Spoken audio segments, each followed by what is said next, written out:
عمل اس وقت صحیح ہو سکتا ہے جس وقت بتانے والے سمجھانے والے کی عزت اور عظمت دل میں ہو،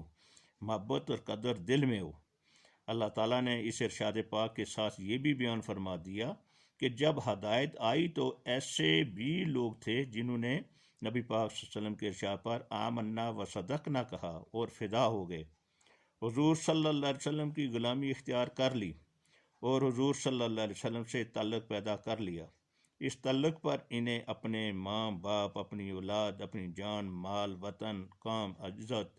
آبرو، غرض ہر چیز کو فدا کرنا پڑا۔ ایسے بھی لوگ تھے جنہوں نے اس ارشاد پاک کے بتانے پر نبی پاک صلی اللہ علیہ وسلم کی عزت کو تسلیم نہ کیا، یعنی اس ارشاد کو نہ مانا۔ ان پر اللہ تعالیٰ کی اتنی ناراضگی ہوئی کہ اللہ تعالیٰ نے فرما دیا ان الذین کفروا سواء علیہم اانذرتہم ام لم تنذرہم لا یؤمنون ختم اللہ علی قلوبہم وعلی سمعہم وعلی ابصارہم غشاوۃ ولہم عذاب عظیم۔ بے شک جو لوگ انکار کرتے ہیں ان کے لیے برابر ہے کہ آپ انہیں ڈرائیں یا نہ ڈرائیں، وہ ایمان لانے والے نہیں۔ اللہ تعالیٰ نے ان کے دلوں پر اور ان کے کانوں پر مہر لگا دی اور ان کی آنکھوں پر پردہ پڑا ہوا ہے اور ان کے لیے بہت بڑا عذاب ہے۔ سورۃ بقرہ آیت نمبر 6 اور 7۔ ایک تیسرا طبقہ بھی تھا جو ظاہراً نبی پاک صلی اللہ علیہ وسلم کی عزت کرتا تھا اور اپنے آپ کو ایماندار کہتا تھا، لیکن دل سے وہ دین الہی کو قبول نہیں کرتا تھا، دل سے وہ کفار کے ساتھ تھا۔ انہیں منافقین کہا گیا اور ان کا انجام بھی اللہ تعالیٰ نے بتا دیا۔ یہاں اللہ تعالیٰ فرما رہا ہے کہ جنہوں نے اللہ تعالیٰ کے ارشاد پاک پر عمل کیا اور جنہوں نے نہ کیا، ان دونوں کے عمل کیسے ہیں؟ اللہ تعالیٰ کے ارشاد پاک پر عمل کرنا، نبی پاک صلی اللہ علیہ وسلم کی ذات پاک کی غلامی اختیار کرنا، اللہ تعالیٰ کے ارشاد پاک پر عمل نہ کرنا، نبی پاک صلی اللہ علیہ وسلم سے بے رخی، بے رغبتی اور بے ادبی ہے۔ اللہ تعالیٰ فرما رہا ہے کہ جنہوں نے یہ حکم مانا اور نبی پاک صلی اللہ علیہ وسلم کی ذات پاک پر اپنا سب کچھ قربان کر کے حضور صلی اللہ علیہ وسلم کی غلامی کو خرید لیا اور نہ دولت کی پرواہ کی، نہ اولاد کی، نہ وطن کی، نہ قوم کی، صرف نبی پاک صلی اللہ علیہ وسلم کی غلامی کا سودا کر لیا، یہی لوگ فلاح پانے والے ہیں۔ ان کو یہ سب کچھ ہم دیتے ہیں اور وہ لیتے ہیں۔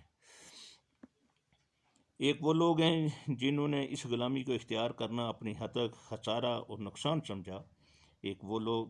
ہیں کہ جنہوں نے دنیاوی عزت و جلال اور دولت کو ادنا سمجھا اور اس غلامی کو لیا۔ یہاں اللہ تعالیٰ ان دونوں کا حال بیان فرما رہا ہے کہ وہ لوگ جنہوں نے دنیا کے بدلے میں نبی پاک صلی اللہ علیہ وسلم کو اختیار کیا وہ فائدے میں رہے اور سرفراز ہوئے، اور جنہوں نے نبی پاک صلی اللہ علیہ وسلم کی غلامی کے بدلے دنیا کو لیا وہ بہت بڑے خسارے میں ہیں۔ انہوں نے ہدایت کے بدلے گمراہی خریدی، دنیا میں بھی گمراہی لی اور یہ آخرت میں بھی ان کی تباہی اور بربادی کا سبب ہوگی۔ قرآن پاک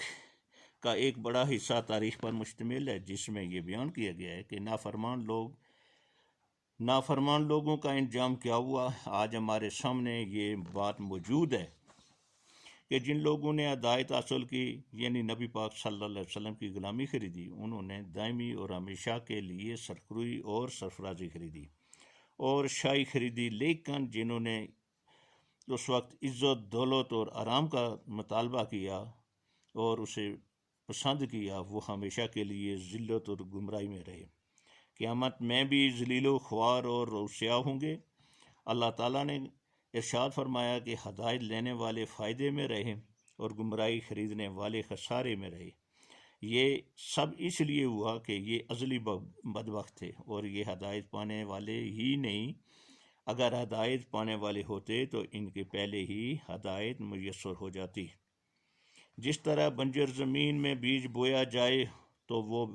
وہیں گل سڑ کر بیکار ہو جاتا ہے اور زمین سے کبھی نہیں نکلے گا، لیکن اگر زرخیز زمین میں بیج بویا جائے تو وہاں سے سرسبز شاداب پودے نکلیں گے اور اس بیج کی بہت قیمت بن جائے گی۔ اس طرح جن لوگوں کے دل اللہ تعالیٰ نے اپنی ہدایت کے لیے بنائے تھے، جس طرح حضرت ابو بکر صدیق رضی اللہ تعالیٰ عنہ، حضرت عمر فاروق رضی اللہ تعالیٰ عنہ، حضرت عثمان غنی رضی اللہ تعالیٰ عنہ، حضرت علی رضی اللہ تعالیٰ عنہ اور دوسرے صحابہ کرام رضی اللہ تعالیٰ عنہ تھے۔ انہوں نے نبی پاک صلی اللہ تعالی وسلم کو دیکھا، آپ صلی اللہ علیہ وسلم کا چہرہ مبارک دیکھا تو انہوں نے کہا کہ یہ چہرہ سب سے سچا چہرہ ہے اور اللہ تعالیٰ کے نور کا مظہر ہے، یہ سرتاپا ہدایت ہے اور اسی غلامی میں ہماری نجات ہے۔ لیکن جو ازلی بدبخت تھے ان کے متعلق فرمایا گیا کہ یہ ہدایت پانے والے ہی نہیں، جیسے ابو جہل، ابو لہب، حالانکہ ابو لہب نبی پاک صلی اللہ علیہ وسلم کا حقیقی چچا تھا، لیکن سب سے زیادہ مخالفت اسی نے کی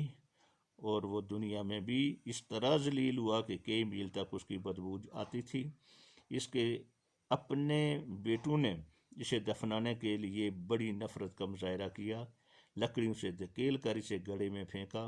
اور اس پر مٹی ڈالی، اور آخرت میں جو اس کا انجام ہوگا اس کا ہر آدمی اندازہ لگا سکتا ہے۔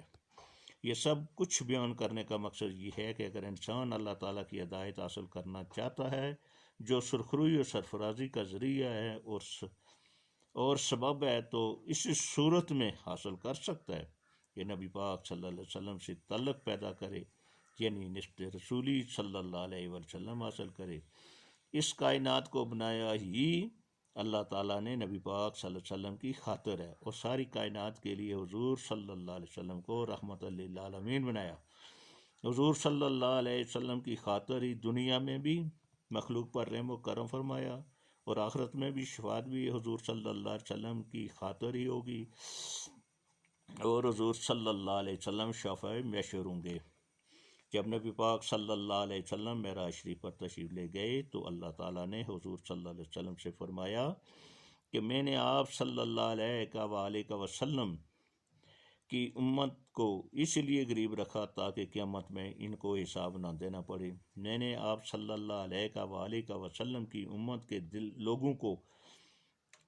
کی لوگوں کی عمریں اس لیے کم رکھیں تاکہ ان کے گناہ زیادہ نہ ہوں۔ میں نے آپ صلی اللہ علیہ وسلم کی امت کو سب سے آخر میں اس لیے پیدا فرمایا کہ انہیں قبر میں تھوڑا وقت گزارنا پڑے، یعنی اللہ تعالیٰ کے تمام رحم و کرم مہربانیاں حضور صلی اللہ علیہ وسلم کے طفیل ہیں اور ان کا حقدار انسان اس وقت بن سکتا ہے جب نسبت رسولی صلی اللہ علیہ وسلم حاصل ہو۔ اگر نسبت رسولی صلی اللہ علیہ وسلم سے انکار ہو تو دوسرے لفظوں میں اللہ تعالیٰ کی تمام رحمتوں مہربانیوں سے ہی انکار ہے، اور یہی بدبختی ہے۔ نسبت رسولی صلی اللہ علیہ وسلم حاصل کرنے کے لیے سینوں کی صفائی ضروری ہے، جو اس محفل کی غرض و غایت ہے، جس لیے سب کو بلا کر اللہ تعالیٰ کی یاد کی